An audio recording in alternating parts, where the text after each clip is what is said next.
नमस्कार। देश में गाड़ियों के हॉर्न के कान फोड़ू शोर भी किसी बड़ी समस्या से कम नहीं है, जिससे कानों को नुकसान तो होता ही है, दिल के मरीजों के लिए तो कई बार ये जानलेवा साबित होता है। यही वजह है कि अस्पताल और स्कूल जैसे इलाकों में हिदायत दी जाती है कि प्लीज हॉर्न ना बजाएं, जबकि ट्रैफिक पुलिस तो समय समय पर प्रेशर हॉर्न के खिलाफ अभियान भी चलाती है। लेकिन सरकार अब हॉर्न के इस शोर का स्थायी इलाज करने के बारे में सोच रही है।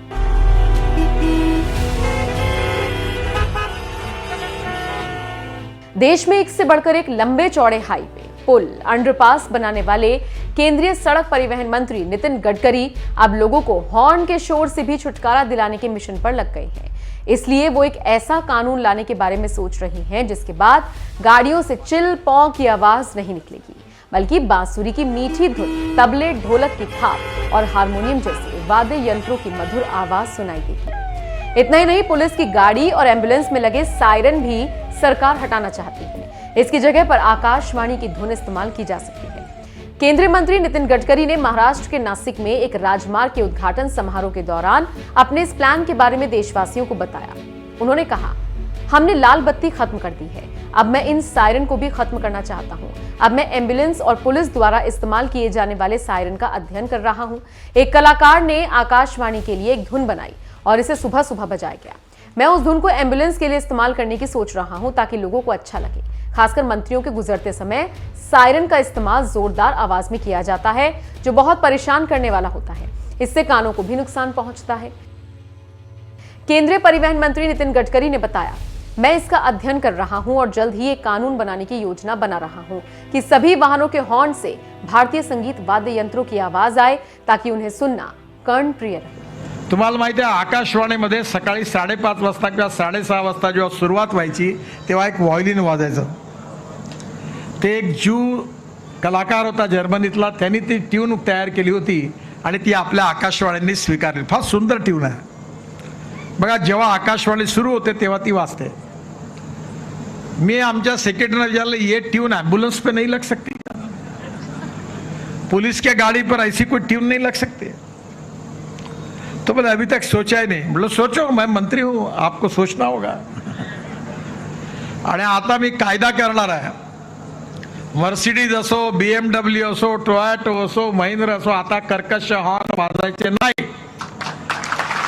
आता जे भारतीय वाद्य आहे, बासरी, हार्मोनियम, तबला, माउथ ऑर्गन, भारतीय वाद्य जे आहे त्याचं कानाला श्रवणीय संगीतच गाडीच्या हॉर्न मधून वाजलं पाहिजे असा कायदा करणार आहे। आणि ॲम्ब्युलन्सचे देखील सायरन आणि पोलिसांचे सायरन पण चांगले करणार आहे, हे कर्कश नाही। बता दें आपको, स्कूलों और अस्पतालों के 100 मीटर के दायरे में प्रेशर या कान फोड़ू हॉर्न बजाने पर पहले से ही सुप्रीम कोर्ट की पाबंदी है।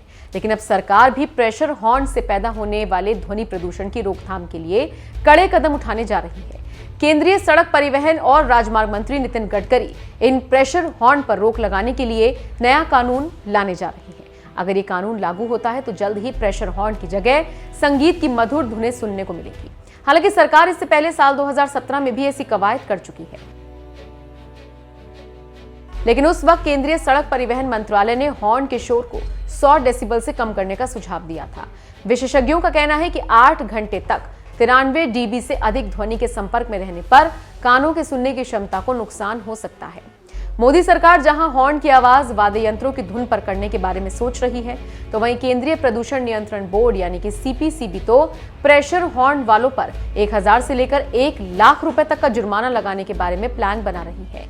CPCB ने शोर सीमा का उल्लंघन करने वालों पर 1000 रुपए से 1 लाख रुपए के बीच जुर्माना लगाने का प्रस्ताव किया है। इसके अलावा नेशनल ग्रीन ट्रिब्यूनल यानी कि NGT भी वाहन निर्माता कंपनियों से पहले ही कह चुका है कि वाहन बेचते समय वो ग्राहकों को गाड़ियों से निकलने वाली ध्वनि के स्तरों की जानकारी दे दें। इन तमाम नियम कानून के बीच जिस तरह से मोदी सरकार गाड़ियों के हॉर्न के शोर पर लगाम लगाने के लिए वाद्य यंत्रों की धुन का इस्तेमाल करने का प्लान बना रही है, इस पर आपका क्या कहना है? अपनी राय हमें कमेंट कर जरूर बताएं।